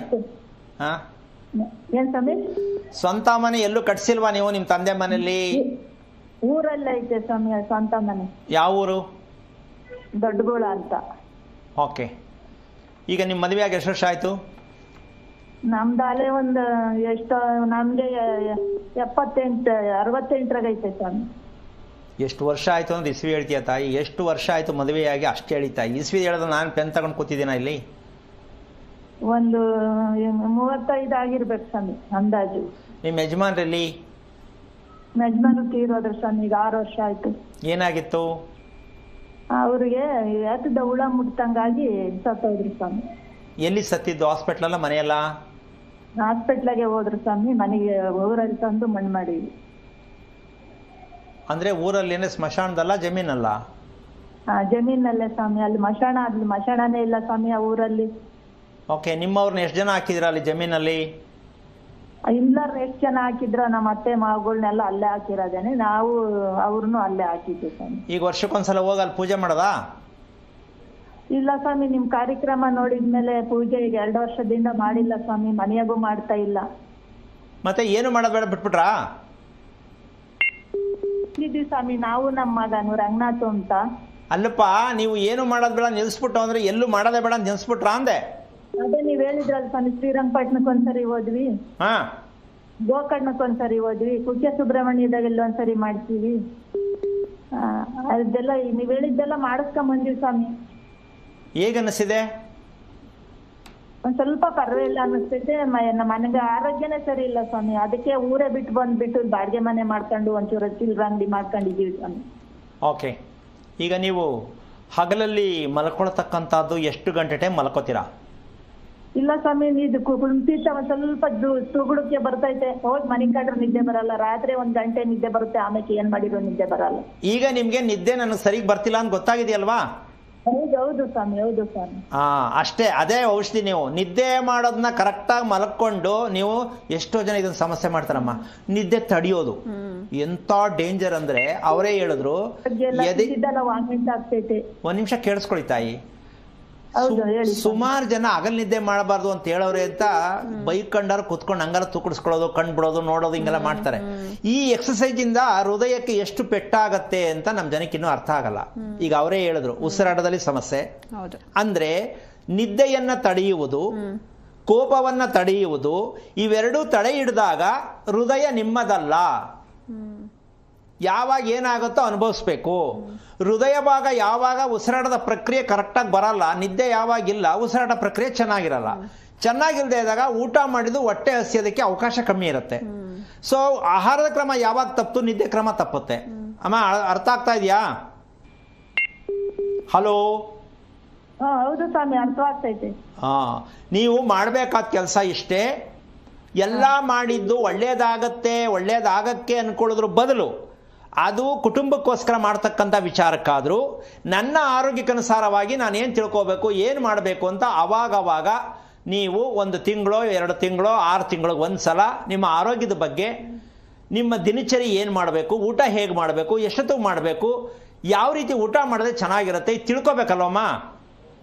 ತಿಳ್ಕೊಬೇಕು ಸ್ವಾಮಿ. ಪ್ರಯತ್ನ ಮಾಡುತ್ತಾಯಿ. ಎಲ್ಲೋ ಹೋಗ್ಬಿಟ್ಟು ಹಾಸ್ಪಿಟ್ಲಿಗೆಲ್ಲ ಹೋದ್ರೆ ಹಾಸ್ಪಿಟ್ಲಲ್ಲಿ ನಿಮಗೆ ರೋಗ ಪೂರ್ಣ ಹೋಗೋದಕ್ಕೆ ಎಲ್ಲೂ ಯಾವ ಡಾಕ್ಟರ್ ಕೈಲೂ ಕೊಡೋಕ್ಕಾಗಲ್ಲ. ಅದು ಔಷಧ, ಅದು ಆ ಕ್ಷಣಕ್ಕೆ ಹೋಗುತ್ತೆ, ನಾಳೆ ಬರುತ್ತೆ. ಅದು ನೀವು ತಿಳ್ಕೋಬೇಕು. ಹೊಟ್ಟೋಗುತ್ತೆ ಅಂದ್ಕೊಂಡ್ರೆ ನಾನೇನು ಮಾಡೋಕ್ಕಾಗಲ್ಲ. ಇವತ್ತು ಹೋಗು, ನಾಳೆ ಬಾ. ಇದು ಔಷಧಿಯ ಇರ್ತಕ್ಕಂಥ ಪ್ರಕ್ರಿಯೆ. ನೀವು ಅದನ್ನೇ ಮುಂದುವರೆಸಿದ್ರೆ ಹೋಗ್ತಾ ಇರಿ. ಶಾಶ್ವತವಾಗಿ ಆರೋಗ್ಯ ಬೇಕು ಅಂದ ಮೇಲೆ ತಿಳ್ಕೊಳ್ಳೋ ಪ್ರಯತ್ನ ಮಾಡಿ. ನೀವು ಮಾಡುವ ಊಟವೇ ನಿಮಗೆ ಔಷಧವಾಗಬೇಕು. ಈ ಸತ್ಯ ನಿಮ್ಗೆ ಅರ್ಥ ಆದರೆ, ಔಷಧದಿಂದ ದೂರ ಆದರೆ ನಿಮ್ಮ ದೇಹ ಯಾವ ಕಾರಣಕ್ಕೂ ನಿಮಗೆ ಸಪೋರ್ಟ್ ಕೊಡುತ್ತೆ. ಎಲ್ಲದಕ್ಕೂ ಔಷಧಿಯನ್ನು ಬಳಸುವಂಥ ಪದ್ಧತಿ ಯಾರ ಮನೆಯಲ್ಲಿದೆ ಆ ಕುಟುಂಬದಲ್ಲಿ ಯಾರಿಗೂ ನೆಮ್ಮದಿ ಇಲ್ಲ, ಆರೋಗ್ಯ ಚೆನ್ನಾಗಿರಲ್ಲ. ಔಷಧಿ ಎಷ್ಟು ಒಳ್ಳೆಯದು ಅಂತ ಅಂದ್ಕೊಂಡಿದ್ದೀವೋ ಅಷ್ಟೇ ನಮ್ಮ ದೇಹವನ್ನು ಯಾವುದೋ ಒಂದು ಕತೆ ತಗೊಂಡೋಗಿ ತಳ್ಳಿಬಿಡುತ್ತೆ. ಇದಕ್ಕೆ ರಿಪೇರಿ ಇಲ್ಲ. ನೀವ್ಯಾವ್ದು ಔಷಧಿ ತಗೊಂಡ್ರು ರಿಪೇರಿ ಮಾಡ್ಕೊಳಕ್ಕಾಗಲ್ಲ. ಯಾಕೆಂದ್ರೆ ಸ್ಟಾರ್ಟ್ ಮಾಡಿದ್ಯಾರು? ಮಗುಗೆ ಚಾಕ್ಲೇಟ್ ಕೊಟ್ಟಂಗೆ ಕಣಮ್ಮ. ಮಗುಗೆ ಚಾಕ್ಲೇಟ್ ಕೊಡಿಸಿ, ಅದು ಮಗು ಚಾಕ್ಲೇಟ್ ಬೇಕೇ ಬೇಕು ಅಂತ ಅನ್ಸುತ್ತೆ. ಹಾಗೆ ನಮ್ಮ ದೇಹಕ್ಕೆ ಔಷಧ ಅಂತ ಎಂಟ್ರಿ ಆಯಿತು ಅಂದ್ರೆ ಜೀವನ ಪರ್ಯಂತ ನಿಮಗೆ ನಿದ್ದೆ ಬರಲ್ಲ, ಆರೋಗ್ಯ ಅಂತಕ್ಕಂಥದ್ದು ನಿಮ್ಮ ಜೀವನ ಪರ್ಯಂತ ಸಿಕ್ಕಲ್ಲ. ಅದಕ್ಕೆ ನಾವೇನು ಮಾಡಬೇಕು ಅಂದರೆ, ಕುಡಿಯೋನಿಗೆ ಎಷ್ಟರ ಮಟ್ಟಕ್ಕೆ ನಾವು ಹೇಳ್ತೀವೋ ಬುದ್ಧಿನ, ಹಾಗೆ ಔಷಧಿ ಮಾತ್ರೆ ತಗೊಳ್ತಕ್ಕಂಥದ್ದನ್ನು ಅಷ್ಟೇ ಬುದ್ಧಿ ತಿಳ್ಕೋಬೇಕು. ಕುಡಿಬಾರ್ದಪ್ಪ, ಒಳ್ಳೇದಲ್ಲ ಅಂತ ಹೇಳ್ತೀವಿ. ಅದಕ್ಕಿನ್ನ ಕೆಟ್ಟದ್ದು ಯಾವುದು ಅಂದರೆ ಔಷಧಿಗಳ ಸೇವನೆ ಅಂತ ನಮ್ಗೆ ಯಾವಾಗ ಅರ್ಥ ಆಗುತ್ತೋ ಅವತ್ತು ನಮ್ಮ ದೇಹ ಆರೋಗ್ಯ ಚೆನ್ನಾಗಿರುತ್ತೆ. ಮಕ್ಕಳಿಗೂ ಅದೇ ಅಭ್ಯಾಸ, ಸಿರಪ್ ಹಾಕೋದು. ಅಂದರೆ ಬೇಡವೇ ಬೇಡ ನಾನು ಕಂಡೀಷನ್ ಆಗಿ ಹೇಳ್ತಾ ಇಲ್ಲ, ಬೇಕು. ಆದರೆ ಎಲ್ಲವೂ ಔಷಧನೇ ಬೇಕು. ದೇಹ ಎಲ್ಲ ಕೆಡ್ತಾ ಹೋಗುತ್ತೆ, ಶಕ್ತಿ ಕಳ್ಕೊಳ್ಳುತ್ತೆ, ನಿಮ್ಮ ಕೈ ಸಿಕ್ಕಲ್ಲ, ದೇಹನೇ ಬೇರೆ, ನಿಮ್ಮ ಮನಸ್ಸೇ ಬೇರೆ, ಜೀವನ ಹೆಂಗಾಗತ್ತೆ? ಈ ನರಕವನ್ನು ಯಾಕೆ ಅನುಭವಿಸ್ತೀರಾ? ಎಲ್ಲೋ ನರಕ ಇಲ್ಲ. ನಿಮ್ಮ ದೇಹವನ್ನು ಔಷಧಿಗಳಿಂದ ರಕ್ಷಣೆ ಮಾಡಿ, ಇದು ಸ್ವರ್ಗ. ಔಷಧಗಳನ್ನು ಸೇರಿಸಿದಾಗ ಅದು ನರಕ. ಮಕ್ಕಳಿಗಾಗಲಿ ದೊಡ್ಡವ್ರಿಗಾಗಲಿ ಈ ಸತ್ಯ ಅರ್ಥ ಆಗಲಿ ನಿಮ್ಮ ಮೂಲಕ ಎಲ್ಲರಿಗೂ ಅಂತೇಳಿ ಒಳ್ಳೇದಾಗಲಿ ತಾಯಿ, ಇದನ್ನು ಪ್ರಯತ್ನ ಮಾಡಿ. ಓಕೆ, ಧನ್ಯವಾದ ಕರೆ ಮಾಡಿದ್ದಕ್ಕೆ. ಇನ್ನೊಬ್ರು ಕಾಲರ್ ಇದ್ದಾರೆ ಗುರುಜಿ, ಸೀನಪ್ಪ ಅಂತ ಶಿರಾದಿಂದ. ನಮಸ್ತೆ. ನಮಸ್ತೆ ಮೇಡಮ್. ಯಾರ ಬಗ್ಗೆ ಕೇಳಬೇಕಿತ್ತು? ನನ್ನ ಮಗಂದು ಗಿರೀಶ್. ಅವ್ರ ನಕ್ಷತ್ರ ಹೇಳಿ ಸರ್. ಕುಂಭ ರಾಶಿ, ಶತಭಿ ನಕ್ಷತ್ರ. ಓಕೆ, ಗುರೂಜಿ ಇದ್ದಾರೆ, ಮಾತನಾಡಿ ಸರ್. ಹಲೋ ಸರ್ ನಮಸ್ತೆ. ನಾರಾಯಣ ಹೇಳಿ. ಎಷ್ಟು ವಯಸ್ಸು? ಶತಭಿಷ ನಕ್ಷತ್ರ. ಯಾರ ಮಗನಾ? ಮಗ ಸರ್. ಎಷ್ಟು ವಯಸ್ಸು? ಅವನಿಗಾಗಲೇ ಒಂದು 92 ವಯಸ್ಸು. ಒಂದು ವಯಸ್ಸು ಹೇಳಿ, ಇಸ್ವಿ ಯಾಕೆ ಹೇಳ್ತೀರಾ? ವಯಸ್ಸೆಷ್ಟು? 31 ಆಯ್ತು ಸರ್. ಮದುವೆ ಆಯ್ತಾ? ಮದುವೆ ಆಗಿಲ್ಲ ಸರ್, ಅದಕ್ಕೆ ನೋಡಕ್ಕೆ ಸರ್ ನೋಡ್ತಾ ಇದ್ದೀವಿ. ಏನು ಮಾಡ್ತಾನೆ? ಅವನು ಬೆಂಗಳೂರಲ್ಲ ಇದ್ದಾರೆ ಸರ್, ಒಂದು ಕಂಪ್ನಿ ಒಳಗೆ. ಓಕೆ, ದುಡಿತಾ ಇದ್ದಾನಾ? ದುಡಿತಾವನೆ. ಹೋಗ್ಲಿ, ಅವನು ಖುಷಿಯಾಗಿದ್ದಾನ? ನಿಮಗೆ ಖುಷಿಯಾಗಿ ಇಡಿಸಿದಾನ? ದುಡ್ಡು ಕಾಸು ಎಲ್ಲದಲ್ಲಿ ವ್ಯವಹಾರದಲ್ಲಿ ಏನೋ ಖುಷಿ. ಅವ್ನಿಗೆ ಯಾಕೋ ಒಂಥರ ಸರಿ ಇಲ್ಲ ಸರ್. ಅವನು ಸರಿ ಇಲ್ಲ ಅಲ್ಲ, ನೀವು ಸರಿ ಇಲ್ಲ ಅನ್ಕೊಳ್ಳಿ. ಮಕ್ಕಳ ಮೇಲೆ ಯಾಕೆ ಸರಿ ಇಲ್ಲ ಅಂತೀರಾ? ಯಾವತ್ತು ತಿಳ್ಕೊಳ್ಳಿ, ತಂದೆ ತಾಯಿಗಳು ಮಕ್ಕಳ ಮೇಲೆ ಕಂಪ್ಲೇಂಟ್ ಹೇಳೋದು, ಮಕ್ಕಳು ಸರಿ ಇಲ್ಲ ಅಂತ ಹೇಳೋದು ನಿಜಕ್ಕೂ ಮೂರ್ಖತನ ವಿಚಾರ ಆಗತ್ತೆ. ನಿಮಗೆ ಜೀವನದಲ್ಲಿ ಭಗವಂತ ನಿಮಗೆ ಜಾಗ ಕೊಡಲ್ಲ. ಮಕ್ಕಳ ಮೇಲೆ ಯಾವ ಕಾರಣಕ್ಕೂ ತಂದೆ ತಾಯಿಗಳು ವರದಿಯನ್ನು ಒಪ್ಪಿಸಬಾರದು. ಮಕ್ಕಳು ಏನು ಅನುಭವಿಸ್ತಾ ಇದ್ದಾರೆ ಅದು ನಿಮ್ಮ ಪ್ರಸಾದನೇ. ನೀವು ತಲೆ ಮೇಲೆ ಕಲ್ಲು ಹಾಕಿರೋದೇ. ಮಕ್ಕಳನ್ನ ನೀವೇ ಹಾಳು ಮಾಡಿರೋದು. ನಿಮ್ಗೆ ಅರ್ಥ ಆಗಿಲ್ಲ. ದಯವಿಟ್ಟು ಹೆಣ್ಣಾಗ್ಲಿ ಗಂಡಾಗ್ಲಿ ಮಕ್ಕಳ ಮೇಲೆ ಹೊರೆ ಒರೆಸೋದನ್ನ ನೀವು ಬಿಟ್ಟರೆ ನಿಮಗೆ ಸ್ವರ್ಗ ಪ್ರಾಪ್ತಿ ಆಗ್ಬೋದು ಸತ್ತಾಗ. ಇಲ್ಲ ಮಕ್ಕಳ ಬಗ್ಗೆ ಕಂಪ್ಲೇಂಟ್ ಹೇಳ್ತಾ ಹೋದರೆ, ಮಕ್ಕಳ ಬಗ್ಗೆ ದೂರ ಕೊಡ್ತಾ ಹೋದರೆ ನರಕ ಪ್ರಾಪ್ತಿ ಆಗೋದ್ರಲ್ಲಿ ದೂರ ಇಲ್ಲ. ಮಕ್ಕಳು ದೇವರನ್ನ ಥರ ಸಾಕಬೇಕ್ರಿ. ನಿಮ್ಗೆ ಅದ್ರ ಬಗ್ಗೆ ಗೊತ್ತೇ ಇಲ್ಲ. ನೀವು ದೇವಸ್ಥಾನಕ್ಕೋ ಕೈ ಮುಗಿಯೋದು ದೇವರು ಅಂದ್ಕೊಂಡಿದ್ದೀರಾ. ಮಕ್ಕಳ ಸಂತಾನ ಅಂತಕ್ಕಂಥ ಹೆಸರು ಬರ್ತಕ್ಕಂಥ ಮಕ್ಕಳನ್ನು ದೇವರನ್ನ ಸಾಕದ ಹಾಗೆ ಸಾಕಬೇಕು, ಆರೋಗ್ಯವಂತರನ್ನಾಗಿ ಮಾಡಬೇಕು. ನೀವೇನು ಮಾಡಿದ್ದೀರಾ ಗೊತ್ತಾ? ಓದಿಸ್ಬಿಟ್ಟು ತಗೊಂಡೋಗಿ ಎಲ್ಲೋ ಸಿಕ್ಸ್ಬಿಟ್ರಿ ಸಂಪಾದನೆ ಮಾಡುವಂಥ. ಅವನಿಗೆ ಮದುವೆ ಏನಕ್ರಿ ಮಾಡ್ತೀರಾ? ಯಾವ ಪುರುಷಾರ್ಥಕ್ಕೆ ಮದುವೆ ಬೇಕ್ರಿ ಹೇಳಿ? ನೀವು ನಿಮ್ಮ ಮಗನ ಬೆಳೆಸಿರೋ ರೀತಿ ನೀತಿ ನೋಡಿದ್ರೆ ನಿಮ್ಮ ಹೆಂಗಸರ ಮನೆ ವಂಶ, ನಿಮ್ಮನೆ ವಂಶ ಎರಡೂ ಕೂಡ ಏನೂ ಇಲ್ಲ. ಹೆಂಗೆಂಗೋ ಇದ್ದು ಬಿದ್ದು ಬಂದಿರತಕ್ಕಂಥ ಒಂದು ಕುಟುಂಬ. ಏನು ಹೇಳ್ತೀರಾ? ಮತ್ತು ಹಂಗಿದ್ಮೇಲೆ ನಿಮ್ಮ ಮಗ ಹೆಂಗೆ ಚೆನ್ನಾಗಿರ್ತಾನೆ? ಮಗ ಆಗಲಿ ಮಗಳಾಗಲಿ ನಿಮಗೇ ಗೊತ್ತಿಲ್ಲ ಬದುಕೋದಕ್ಕೆ. ಬೇಜಾರು ಮಾಡ್ಕೋಬೇಡಿ. ಶತಭಿಷ ನಕ್ಷತ್ರಕ್ಕೆ ಹುಟ್ಟಿರ್ತಕ್ಕಂಥದ್ದು ಶತಭಿಷ. 100 ಥರದ ದೋಷ ಇರುತ್ತೆ. ಒಂದು ಮಗು ಹುಟ್ಟಿದ್ರೆ 10 ತಲೆಮಾರಿಂದ ಬಂದಿರತಕ್ಕಂಥ ಸೋಮಾರಿತನದ ವಂಶ. ಸತ್ತವ್ರಿಗೆ ಏನು ಮಾಡೋದು ಗೊತ್ತಿಲ್ಲ, ದೇವ್ರ ಪೂಜೆ ಹೇಗೆ ಮಾಡ್ಬೇಕು ಗೊತ್ತಿಲ್ಲ, ಬೆಳಗ್ಗೆ ಎಷ್ಟೊತ್ತು ಕೇಳಬೇಕೇನು ಗೊತ್ತಿಲ್ಲ, ರಾತ್ರಿ ಎಷ್ಟೊತ್ತು ಊಟ ಮಾಡ್ಬೇಕು ಗೊತ್ತಿಲ್ಲ, ಯಾವುದೂ ಗೊತ್ತಿಲ್ಲದೆ ಮದುವೆ ಮಕ್ಕಳು ಯಾಕೆ? ಶತಭಿಷ ನಕ್ಷತ್ರದಲ್ಲಿ ಇರತಕ್ಕಂಥ ಪ್ರಪಂಚದ ಇತಿಹಾಸದಲ್ಲಿ ಎಷ್ಟು ಕುಟುಂಬಗಳಲ್ಲಿ ಶತಭಿಷ ನಕ್ಷತ್ರ ಮಗು ಹುಟ್ಟಿದೆಯೋ, ನಿಮ್ಮ ಕುಟುಂಬಗಳಲ್ಲಿ ಯಾವುದೇ ದೇವರಿಗೆ ಸತ್ತವರಿಗೆ ಏನು ಮಾಡಿಲ್ಲ, ಏನು ಗೊತ್ತಿಲ್ಲ. ನೀವು ಮಧ್ಯ ರಸ್ತೆಯಲ್ಲೇ ನಿಂತ್ಕೊಂಡೇ ಜೀವನ ಕಳಿಬೇಕು. ರಸ್ತೆ ನಿಮ್ಮನ್ನೆಲ್ಲೂ ಕರ್ಕೊಂಡೋಗಲ್ಲ, ನೀವು ಎಲ್ಲಿ ಹೋಗೋಕ್ಕಾಗಲ್ಲ, ಮನೆಯೊಳಗೆ ಮಲ್ಕೊಳ್ಳೋಕ್ಕೂ ಆಗಲ್ಲ. ಈ ರೀತಿ ಹಿಂಸೆಯಲ್ಲಿ ಅನುಭವಿಸ್ತಾ ಇದ್ದೀರಲ್ಲ, ಯಾವಾಗಪ್ಪ ನಿಮಗೆ ಬುದ್ಧಿ ಬರೋದು? ನಿಮ್ಮ ಮಗ ನಿದ್ದೆ ಮಾಡ್ತಕ್ಕಂಥದ್ದು, ಅವ್ನು ಮಾತಾಡ್ತಕ್ಕಂಥದ್ದು, ಟೈಮ್ಗೆ ನಡ್ಕೊಳ್ತಕ್ಕಂಥದ್ದು ಸರಿ ಅನಿಸುತ್ತಾ ನಿಮಗೆ? ಸರಿ ಇಲ್ಲ ಅಂತ ಹೇಳ್ತಿರಲ್ಲ, ಇದು ಸರಿ ಅನಿಸುತ್ತಾ ನಿಮ್ಗೆ? ಯೋಚನೆ ಮಾಡಿ. ದೊಡ್ಡವರಾದವರು ಮಕ್ಕಳ ವಿಷಯದಲ್ಲಿ ನಕ್ಷತ್ರಕ್ಕೆ ಹುಟ್ಟಿದ್ರೆ ಆ ನಕ್ಷತ್ರ ಏನಕ್ಕೆ ಮಗು ಬಂತು, ಆ ನಕ್ಷತ್ರ ಏನಕ್ಕೆ ಮಗು ಬಂತು, ಆ ನಕ್ಷತ್ರಕ್ಕೆ ನಾವೇನು ಮಾಡಬೇಕು ಅಂತ ತಿಳ್ಕೊಂಡ್ರ ನೀವು? ಹಲೋ ಹೇಳಿ. ಅಲ್ಲಪ್ಪ, ಮಕ್ಕಳು ಹುಟ್ಟೋದಕ್ಕೆ ತಿಳ್ಕೋಬೇಕು ಅಂತ ಗೊತ್ತಿತ್ತಾ ನಿಮಗೆ? ಗೊತ್ತಿಲ್ವಾ ಅಂತ? ಮಕ್ಕಳು ಹುಟ್ಟಿದ್ರೆ ನಕ್ಷತ್ರ ಯಾವುದು, ಆ ನಕ್ಷತ್ರಕ್ಕೆ ಬಂದರೆ ಏನಾಗುತ್ತೆ ಅಂತ ತಿಳ್ಕೋಬೇಕು, ಗೊತ್ತಿತ್ತಾ ಇಲ್ವಾ? ಇಲ್ಲ ಸರ್, ತಿಳ್ಕೊಂಡಿಲ್ಲ, ಅದಕ್ಕೆ ನಾವು ಕಾಲ್ ಮಾಡಿದ್ವಿ. ಈಗ ಪ್ರಯತ್ನ, ಈಗ ನಾನು ಹೇಳ್ತಾ ಇರೋದು ಅದನ್ನೇ. ನೀವು ಯಾಕೋ ನಿಂತೆ ಹೋಗ್ಬಿಟ್ರಲ್ಲ, ಸ್ಲೋ ಆಗ್ಬಿಟ್ರಲ್ಲ. ತಿಳ್ಕೊಳಕ್ ಪ್ರಯತ್ನ ಇದೆಯಾ, ಆಸೆ ಇದೆಯಾ ಇಲ್ವಾ? ಐತೆ ಸರ್, ಇರೋವಾಗೆ ಕಾಲ್ ಮಾಡಿ. ಆಮೇಲೆ ಮದುವೆ ಮಾಡಕ್ಕೆ ಹೆಣ್ಣು ಹುಡುಕಕ್ಕೆ ಹೋಗ್ಬೇಡಿ, ಅದು ಸುಲಭವಾಗಿ ಸಿಕ್ಕಲ್ಲ. ಕುಂಡಲಿ ಜಾತಕ ಇದ್ರೆ ದಯವಿಟ್ಟು ಹೆಣ್ಣು ಮನೆಯವ್ರಿಗೆ ಬಂದ್ರೆ ಕೊಡಬೇಡಿ, ಮದುವೆ ಯಾರು ಹೆಣ್ಣು ಕೊಡಲ್ಲ. ಕಾರಣ ಏನು ಅಂತ ನಾನು ಮಾಧ್ಯಮದಲ್ಲಿ ಕೂತ್ಕೊಂಡು ಹೇಳೋಕ್ಕಾಗಲ್ಲ. ಹಾಗಂತ ಹೆದರ್ಕೊಳ್ಳೋ ಅವಶ್ಯಕತೆ ಕೂಡ ಇಲ್ಲ. ನೀವು ತಿಳ್ಕೊಳ್ಳೋ ಆಸಕ್ತಿ ಇದ್ದರೆ ಮಗನ್ನ ಕರ್ಕೊಂಡು ಅನ್ನೋದಕ್ಕಿಂತ ಹೆಚ್ಚಾಗಿ ನೀವೇ ಮೊದಲು ತಿಳ್ಕೋಬೇಕು, ಅಥವಾ ಮಗನ ಜೊತೆ ಕರ್ಕೊಂಡು ಹೋಗಬೇಕು. ಎರಡರಲ್ಲಿ ಯಾವ್ದಾದ್ರು ಸರಿ. ಪ್ರಯತ್ನವನ್ನು ಮಾಡೋದಕ್ಕೆ ಒಳ್ಳೇದು ಮಾಡ್ಕೊಳ್ಳಿ. ಯಾಕೆ ಅಂದರೆ ಮದುವೆ ಮಾಡೋದು ಮುಖ್ಯ ಅಲ್ಲ, ಮದುವೆ ಆದ್ಮೇಲೆ ಚೆನ್ನಾಗಿರೋದು ಮುಖ್ಯ. ಅಂದರೆ ಈ ಸತ್ಯವನ್ನು ತಿಳ್ಕೊಂಡು ಮದುವೆ ಮುಂದಕ್ಕೆ ಹೋಗಿ ಅಂತ ಹೇಳಕ್ಕೆ ಇಷ್ಟಪಡ್ತೀನಿ. ಒಳ್ಳೇದಾಗಲಿ. ಓಕೆ, ಧನ್ಯವಾದ ಕರೆ ಮಾಡಿದ್ದಕ್ಕೆ. ಗುರೂಜಿ, ನೀವಾಗಲೇ ಹೇಳ್ತಾ ಇದ್ರಿ ಆಹಾರವನ್ನು ಸೇವಿಸಬೇಕಾದ್ರೆ ಭಗವಂತನ ಸ್ಮರಣೆ ಮಾಡಬೇಕು ಅಂತ, ಅದನ್ನು ಮುಂದುವರಿಸಿ. ಈಗ ನಮಗೆ ಒಂದು ದೊಡ್ಡ ವಿಚಾರ ಏನಪ್ಪ ಅಂದರೆ, ಸಾಮಾನ್ಯವಾಗಿ ಇವತ್ತು ನಾವು ಕಾರ್ಯಕ್ರಮದಲ್ಲಿ ಪ್ರತಿದಿನ ಮಾತಾಡ್ತಾ ಇರ್ತಕ್ಕಂಥ ಒಂದು ವಿಚಾರ ಏನಂದರೆ, ಜನಗಳಿಗೆ ಏನು ಕೇಳಬೇಕು, ಎಲ್ಲಿ ಕೇಳಬೇಕು, ಏನಕ್ಕೆ ಕೇಳಬೇಕು ಅಂತಕ್ಕಂಥ ವಿಚಾರನೇ ಗೊತ್ತಿಲ್ಲ. ಈ ಥರದ ಜನ ಸಾಕಷ್ಟು ಒಂದು 80% ಇದ್ದಾರೆ ಅಂತ ಅನ್ಕೋತೀನಿ. ಏನಮ್ಮ? ಅದಕ್ಕೊಂದು ಸಣ್ಣ ಉದಾಹರಣೆ, ಪೇಪರ್ ಸ್ಟೇಟ್ಮೆಂಟ್ ನೋಡಿದೆ ನಾನು ಮೊನ್ನೆ. ನಮ್ಮ ಭಾರತ ದೇಶ ಇರ್ತಕ್ಕಂತಹ 130-140 ಕೋಟಿನೋ ಜನಸಂಖ್ಯೆ ಏನು ಅಂತ ಇದೆ ಅಂತ ಅಂದ್ಕೊಂಡ್ರೆ, ಇಡೀ ಭಾರತ ದೇಶಕ್ಕೆ ಆರೋಗ್ಯವಂತರು ಅಂದರೆ ಹೇಳಬೇಕಂದ್ರೆ 1,500,000 ಜನ ಅಷ್ಟೇ ಆರೋಗ್ಯವಂತರು ಅಂತ ಹೇಳ್ತಾ ಇದೆ ಸ್ಟೇಟ್ಮೆಂಟ್, ನಂದಲ್ಲ ಇದು. ಅಂದರೆ ಇಷ್ಟು ಕೋಟಿ ಜನಸಂಖ್ಯೆಯಲ್ಲಿ ಆರೋಗ್ಯ ಅಂತ ಇರತಕ್ಕಂಥ ಸಿಂಪ್ಟಮ್ಸ್ ಕಾಣಿಸ್ತಾ ಇರೋದು ಒಂದು ಇಷ್ಟು ಸಿಗ್ತಾರೆ ಅಂತಂದ್ರೆ ನಾವು ಎಲ್ಲಿದ್ದೀವಿ ಅಂತ ಸ್ವಲ್ಪ ಯೋಚನೆ ಮಾಡಬೇಕು. ಹೌದು ಗುರುಜಿ. ಅಂದರೆ ಆರೋಗ್ಯ ಅನ್ನೋದೇ ನಮಗೆ ಗೊತ್ತೇ ಆಗಿಲ್ಲ ಅಂದರೆ, ಇಷ್ಟು ವರ್ಷಗಳು ಕಳೆದ್ರು, ಸ್ವತಂತ್ರ ಬಂದು ಎಷ್ಟು ವರ್ಷ ಆದರೂ ಕೂಡ ಆರೋಗ್ಯದ ಬಗ್ಗೆ ಆತಂಕದಲ್ಲೇ ಇದ್ದೀವಿ ಅಂದರೆ ಏನಾಗುತ್ತೋ ಅಂತ ಇಲ್ಲ. ನಾವು ನೆಮ್ಮದಿಯಾಗಿ, ತೃಪ್ತಿಯಾಗಿ, ಖುಷಿಯಾಗಿದ್ದೀವಿ ಅಂತ ಯಾರ ಮನೆಯಲ್ಲಾದ್ರೂ ಕೇಳೋಕ್ಕಾಗಿದೆಯೇನಮ್ಮ? ಯಾರ ಮನೆಯಲ್ಲಾದ್ರೂ ಇಲ್ಲ ಗುರುಜಿ, ಸಾಧ್ಯನೇ ಇಲ್ಲ. ಅಂದ ಮೇಲೆ ಈ ಬದುಕು ಬೇಕಾ, ಈ ಜೀವನ ಬೇಕಾ ಅಂತ ಬಿಟ್ಬಿಡಕ್ಕಾಗಲ್ಲ, ಹಂಗಂತ ಸಾಯಕ್ಕಾಗಲ್ಲ. ಸಾಯೋದಕ್ಕೆ ಯಾವ ಕಾರಣಕ್ಕೂ ಇಲ್ಲಿ ಬಂದಿಲ್ಲ. ನಾವು ಜೀವಿಸೋದಕ್ಕೆ ಬಂದಿರೋದು, ಫೇಸ್ ಮಾಡೋಕ್ಕೆ, ಹೆದರ್ಸಕ್ಕೆ ಹುಟ್ಟಿರೋದು ನಾವು. ಭಗವಂತ ಕಳಿಸಿರೋದು ನಮ್ಮನ್ನ. ಹೆದರಬೇಡ, ಬೆಂತೋರಿಸ್ಬೇಡ, ಹೆದರ್ಸಿ ಹೋಗು. ಏನು ಹೆದರ್ಸ್ಬೇಕು? ಸಮಸ್ಯೆ ಅಂತಕ್ಕಂಥದ್ದು ಭಗವಂತ ಕೊಟ್ಟರು ಒಂದು ಪರೀಕ್ಷೆ. ಸಮಸ್ಯೆ, ದುಃಖ ಅನ್ನೋದು ಭಗವಂತನ ಪರೀಕ್ಷೆ. ಅದು ಪಾಸಾಗಿ ನಾವೇನ್ ಮಾಡ್ತೀವಿ ಗೊತ್ತಾ? ಪೇಪರ್ ನೋಡ್ಬಿಟ್ಟು ಸೈಡ್ಗೆ ಇಟ್ಬಿಟ್ಟು ಜ್ಯೋತಿಷ್ಯ ಕೇಳ್ತೀವಿ, ಸಮಿ ಹಂಗೆ ಮಾರ್ಸ್ಕೊಡಕ್ಕೆ ನಾವೇನಾದ್ರು ಪೂಜೆ ಮಾಡ್ಬೇಕಿದ್ರೆ ಹೇಳ್ಬಿಡಿ ಅಂತ. ಅಲ್ಲಮ್ಮ, ನಾವು ಕದ್ದು ಮಾರ್ಗದಲ್ಲಿ ಹೋಗ್ತಾ ಇದ್ದೀವಿ. ದೇವರಿಗೆ ಕದ್ದಿತಾ ಇದ್ದೀವಿ, ದೇವರನ್ನೇ ಕದಿತಾ ಇದ್ದೀವಿ, ನಾವು ಧರ್ಮವನ್ನ ಕದಿತಾ ಇದ್ದೀವಿ. ನಾವೆಲ್ಲವನ್ನು ಕದ್ತಾ ಇರೋದು ಏನಂದ್ರೆ ಲಂಚ ಕೊಟ್ಟು. ಇದಕ್ಕೆ ಉದಾಹರಣೆ, ದಾನ ಧರ್ಮ ಮಾಡ್ಬಿಟ್ರೆ ಏನೇನ್ ಕರ್ಮ ಮಾಡಿದ್ರು ಹೊಂಟೋಗುತ್ತೆ ಅಂತ ತಿಳ್ಕೊಂಡು ಎಷ್ಟೋ ಜನ ಹೋಗ್ಬಿಟ್ಟು ಜೋರ ಗ್ರಾಂಡ ಒಂದು 4 ಜನಕ್ಕೆ ಊಟ ಹಾಕ್ಬಿಡೋದು.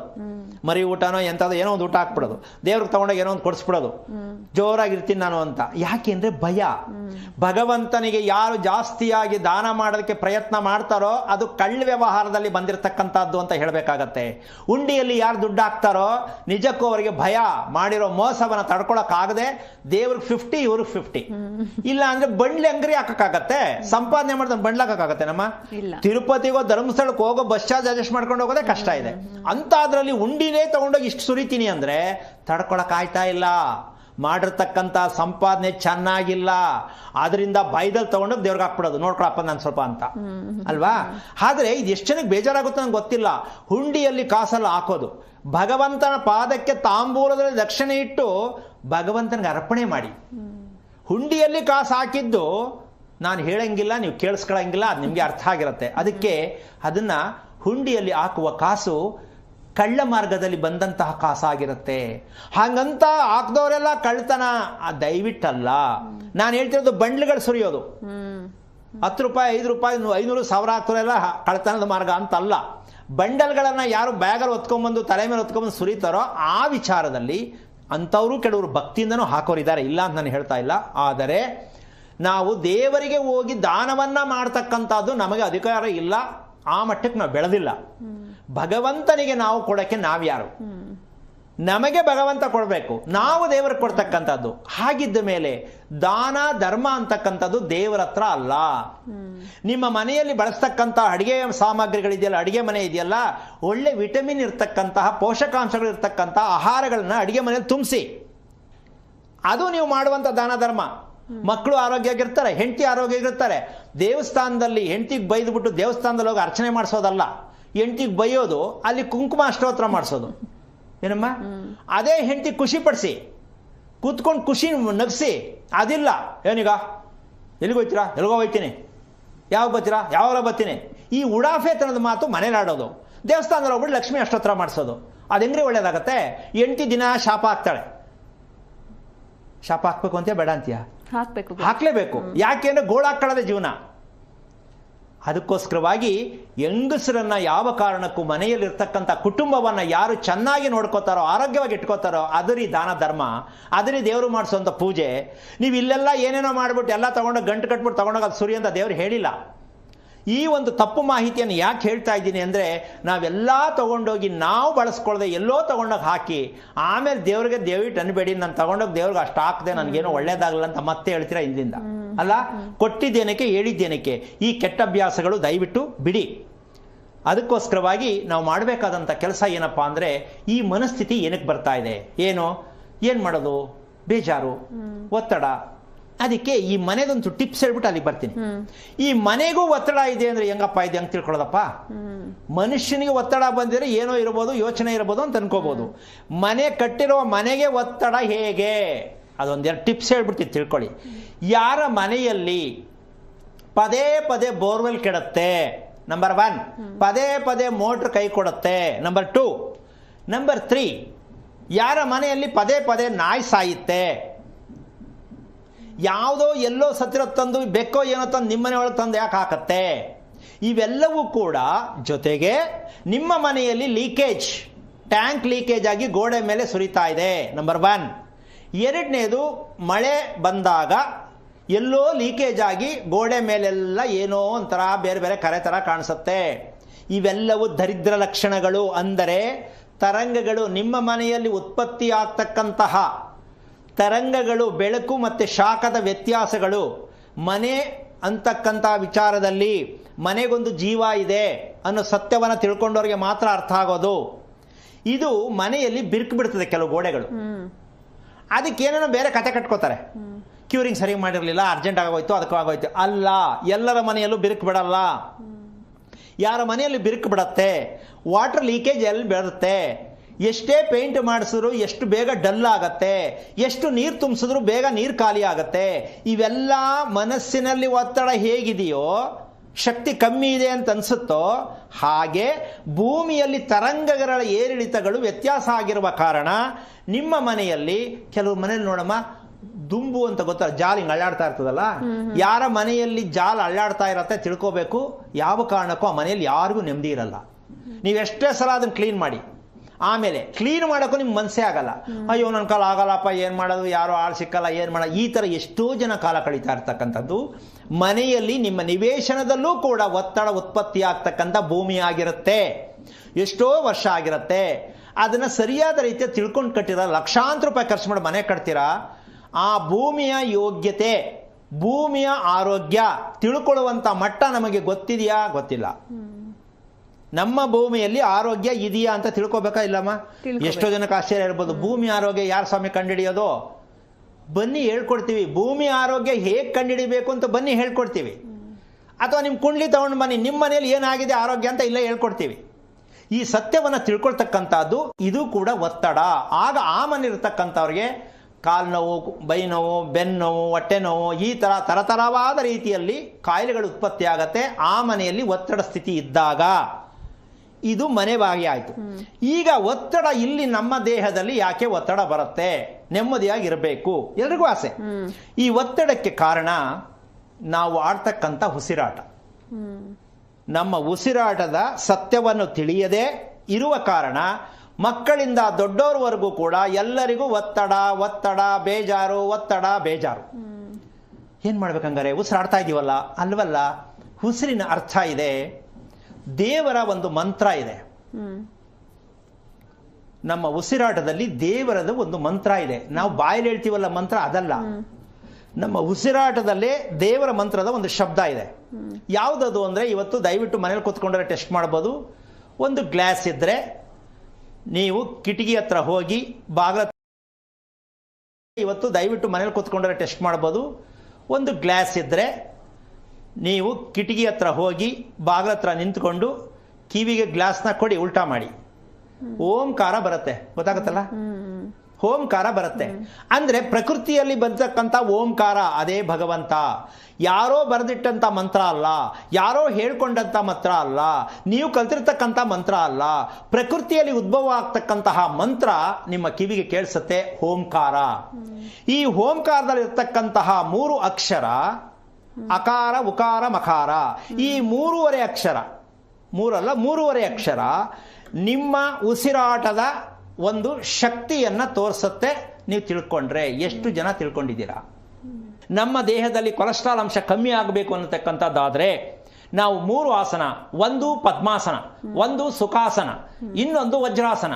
ಈ 3 ಆಸನಗಳಲ್ಲಿ ಯಾವುದು ನೀವಾಗಿದ್ದೀರಾ, ಯಾವುದು ನಿಮ್ಮ ಮಕ್ಕಳಿಗೆ ತೋರಿಸಿದ್ದೀರಾ, ಈ ಆಸನ ವ್ಯವಸ್ಥೆಯನ್ನು ನೀವು ತೋರಿಸ್ಕೊಟ್ರೆ, ನೀವು ಕಲ್ತ್ಕೊಂಡ್ರೆ ನಿಮ್ಮ ದೇಹದಲ್ಲಿ ಏನೇನು ಸಿಗಬೇಕು ಅವೆಲ್ಲವೂ ಸಿಗಲಿಕ್ಕೆ ಕಾರಣ ಆಗತ್ತೆ.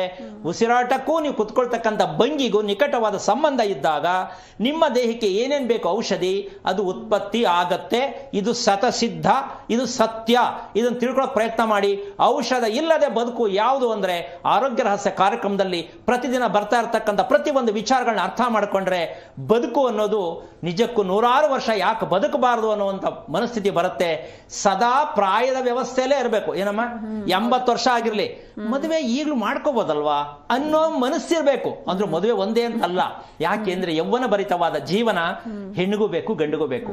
ಸದಾ ಯೌವನ ಇರಬೇಕು ಅಂದ್ರೆ ನಾವು ಹೇಳಿ ಟ್ಯಾಬ್ಲೆಟ್ ತಗೊಳ್ಳಿ. ಟ್ಯಾಬ್ಲೆಟ್ ಯಾವುದು? ಕೂತ್ಕೊಳ್ತಕ್ಕಂಥ ಭಂಗಿ, ನಿಮ್ಮ ಉಸಿರಾಟದ ಕ್ರಮ, ಇದನ್ನು ತಿಳ್ಕೊಂಡ್ರೆ ಸದಾ ಯೌವನ ಭರಿತವಾಗಿ ಇರಬಹುದು ಅಂತ ಹೇಳ್ತಾ ಕಾರ್ಯಕ್ರಮ ಮುಗಿಸ್ತಾ ಇದ್ದೀನಿ. ಜೈ